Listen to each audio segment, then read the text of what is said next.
Salut à tous, c'est BizBiz. Alors aujourd'hui l'épisode 1052 du Zap Image. Comme d'habitude, n'hésitez pas à installer l'application OneFootball pour suivre toute l'actualité du foot. Les liens sont première ligne de description. Donc on commence nous aujourd'hui avec la Coupe d'Angleterre. Hier, c'était le premier huitième de finale de la FA Cup entre Portsmouth, une équipe de 3ème division anglaise, et Arsenal. Et c'est les Gunners qui se sont imposés 2-0 grâce à Socrates et Nketiah.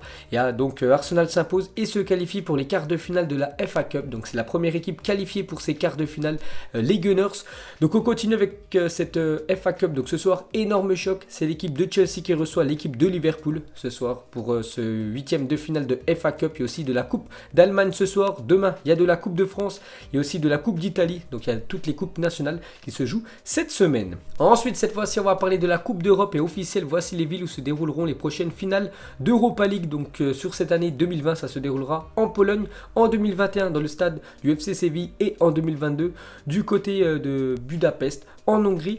Et cette fois-ci, regardez les villes où se dérouleront les prochaines finales de Ligue des Champions. Donc en 2020, c'est du côté de Istanbul, cette finale de Ligue des Champions cette saison. L'année prochaine, ça sera en Russie du côté de Saint-Pétersbourg, dans 2 ans du côté de Munich, et dans 3 ans du côté de Wembley à Londres. Ensuite, officiel, Daniel Sturridge est suspendu 4 mois de toute activité liée au football pour des paris sportifs. Donc voilà, dernière info sur l'ancien joueur de l'équipe de Liverpool. Donc officiel, Sturridge est suspendu 4 mois de toute activité dans le football et condamné à payer 170 000 € d'amende pour avoir enfreint les règles concernant les paris sportifs. Donc en gros, il a fait quoi? Donc il a demandé tout simplement à son frère de parier sur son transfert au FC Séville. Mais le pire dans tout ça, c'est qu'il n'a jamais été transféré du côté du club espagnol.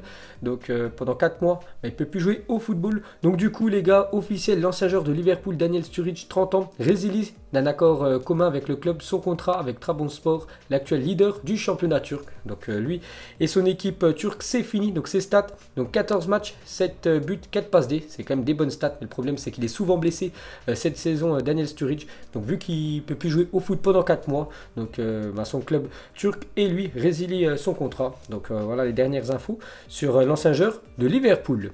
Ensuite, face au FC Barcelone, Isco a joué son 300e match sous le maillot du Real Madrid, Vasquez son 200e et Karim Benzema son 500e. Donc une petite info sur quelques joueurs du Real Madrid. Donc ils ont chacun passé un palier. Donc félicitations à ces trois-là pour leur fidélité avec le club du Real Madrid. On continue cette fois-ci avec une déclaration de Gérard Piqué.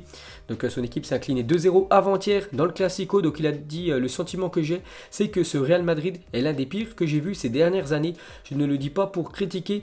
Nous aussi, nous avons nos problèmes, mais je pense que nous avons raté une occasion importante. Donc voilà ce qu'a dit Gérard Piqué. Donc à la fin du match, il dit en gros que cette équipe du Real Madrid, c'est la pire qu'il a vue depuis pas mal d'années. Pourtant, quand même, le Real Madrid s'est imposé 2-0 contre l'équipe du Barça. Donc Sergio Ramos a répondu à Gérard Piqué.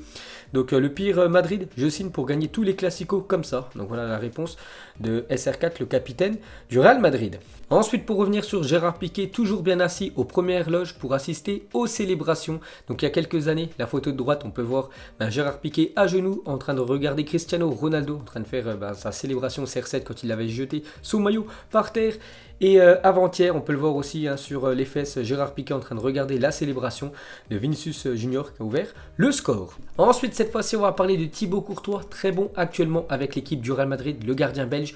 Donc, est le premier gardien du Real Madrid à réaliser 2 clean sheets face au Barça dans la même saison de Liga depuis Miguel Angel en 1974-1975. Donc, il y avait eu 1-0 et 0-0. Donc, ça faisait plus de 45 ans qu'à chaque Classico, l'équipe du Barça mettait au moins un but sur les 2 Classicos lors d'une saison.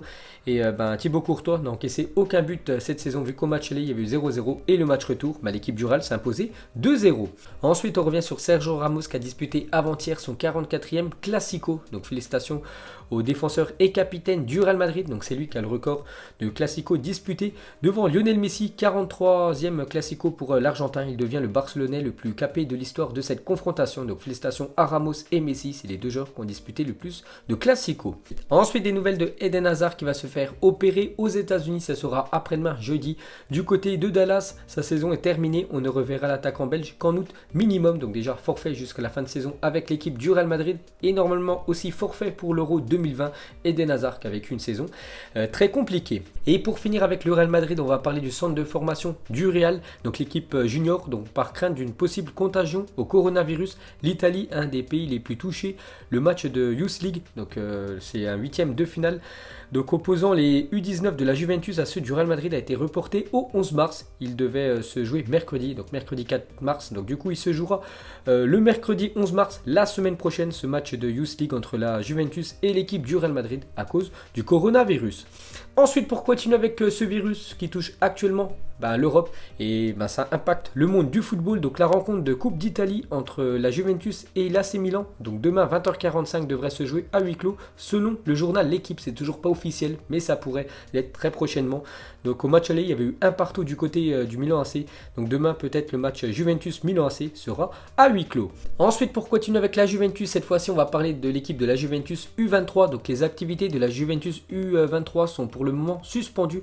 La raison est le nouveau cas de coronavirus détecté lors des dernières heures chez les joueurs de l'US Pianese. Donc l'équipe que les Bianconeri ont affronté le 23 février. Dernier coup, j'avais dit qu'il y avait un joueur de Pianese, donc une équipe de 3e division italienne qui était infectée par le coronavirus. Et le problème, c'est que la Juventus a joué contre cette équipe le 23 février dernier.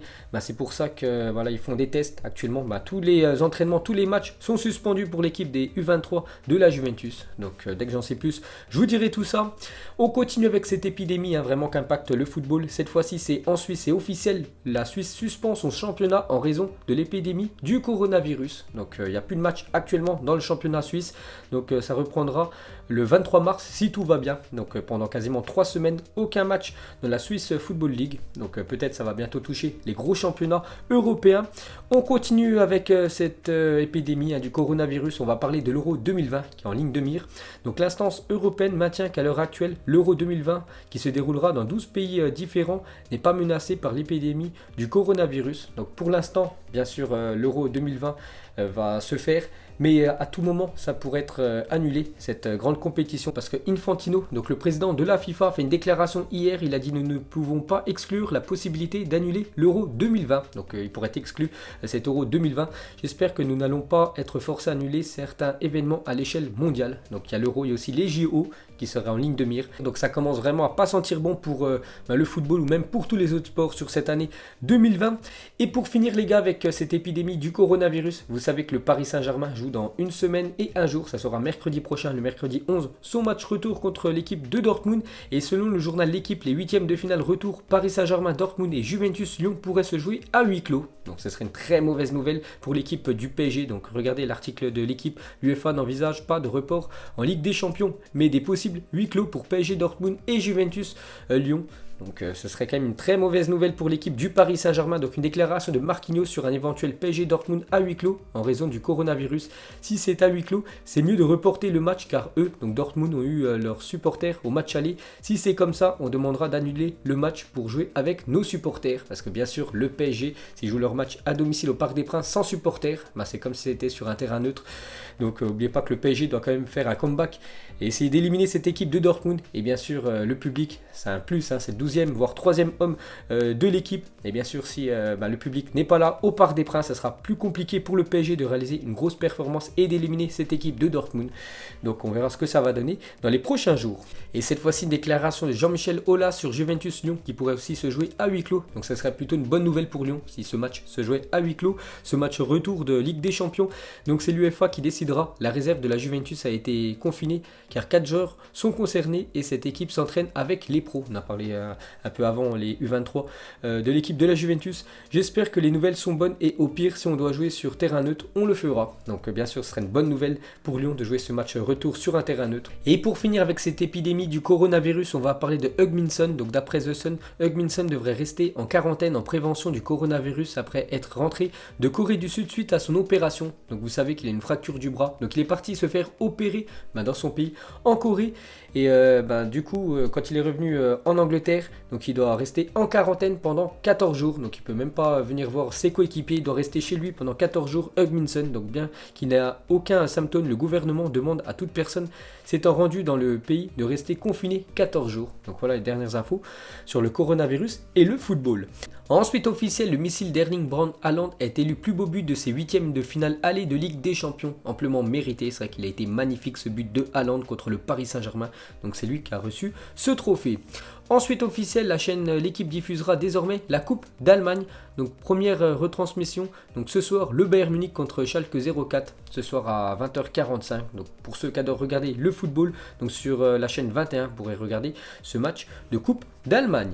Ensuite, on va parler de quelques blessures. On commence avec le défenseur Pablo, défenseur des Girondins de Bordeaux, souffre d'une rupture du ligament croisé du genou gauche. Donc du coup, sa saison est terminée. Donc bon rétablissement à Pablo. Un autre joueur aussi victime d'une rupture du ligament croisé et d'une déchirure au ménisque. Donc c'est un joueur qui a réalisé l'exploit de battre cette équipe de Liverpool. C'était il y a quelques jours, donc c'est un joueur de Watford, c'est Gérard Delefeu, ancien joueur du FC Barcelone et c'est officiel, donc souffre d'une rupture du ligament croisé, donc saison terminée pour l'Espagnol. Ensuite, cette fois-ci, on va parler de Leroy Sané, victime d'une rupture du ligament croisé antérieur du genou droit, a fait son retour sur les terrains avant-hier avec la réserve de Manchester City, donc il a joué contre la réserve de Arsenal. Ensuite, les gars, on va parler d'un autre joueur de Manchester City, lui aussi qui a vécu pas mal de blessures cette saison. C'est Aymeric Laporte, donc il s'est blessé lors du match contre le Real Madrid cette semaine en Ligue des Champions, donc il sera absent 3 semaines. Ensuite, on va parler de l'équipe de David Beckham, l'Inter Miami. Donc il avait annoncé il y a 6 ans qu'il allait créer une équipe de football pour que cette équipe, quelques années plus tard, intègre la MLS. Et 6 ans plus tard, son équipe a joué son premier match officiel, c'était le week-end dernier. Premier match officiel pour l'équipe de l'Inter Miami qui a joué contre le Los Angeles FC. Et premier match, première défaite, parce que le week-end dernier, c'était la première journée pour cette nouvelle saison de MLS. Donc ils se sont inclinés 1-0, l'équipe de David Beckham, l'Inter Miami. Donc c'est Carlos Vela qui a inscrit l'unique but de la rencontre. Et pour finir avec le championnat américain, on va parler de Thierry Henry qui a disputé son premier match de championnat pour cette nouvelle saison de MLS avec son équipe de Montréal. Donc en tant qu'entraîneur ce week-end, Thierry Henry et l'Impact Montréal se sont imposés 2-1 contre l'équipe de New England Revolution. Donc bonne nouvelle et bon début pour Thierry Henry. Ensuite, on va parler du Nîmes Olympique rendra hommage à Cédric, supporter du club décédé vendredi dernier alors qu'il assistait au match Nîmes-Marseille. Donc il y aura un hommage rendu le 21 mars prochain face à Bordeaux. Le club annonce que l'intégralité de la recette du match sera reversée à son fils Loïc. Respect et gros courage à la famille de la personne décédée. Ensuite, regardez le top 10 des meilleurs buteurs européens en championnat. Donc actuellement, c'est Ciro Immobile, 27 buts, mais je crois qu'il a quand même marqué 12 pénaltys dans ses 27 buts, mais ça reste lui le meilleur buteur des plus gros championnats européens. Deuxième, Robert Lewandowski. Troisième position, Cristiano Ronaldo. On peut voir un Français, c'est Kylian Mbappé à la 6e position. 18 buts avec l'équipe du Paris Saint-Germain. Et pour finir avec Mbappé, donc Noël Le Graët, président de la Fédération française de football, a confirmé que Kylian Mbappé est dans une préliste de 80 joueurs pour les JO l'été prochain à Tokyo, établie par Sylvain Ripoll, donc le sélectionneur de l'équipe de France Espoir. Donc celle-ci sera bientôt réduite à 50 joueurs puis à 18 plus 4 réservistes. Et peut-être Kylian Mbappé figurera avec l'équipe de France Espoir aux JO en juin prochain. Donc voilà les gars, la fin du Zap Image 1052. Donc si ça vous a plu, un petit like et je vous ferai l'épisode 1053 demain. Donc moi je vous laisse et je vous dis à la prochaine. Comme d'habitude, ciao à tous.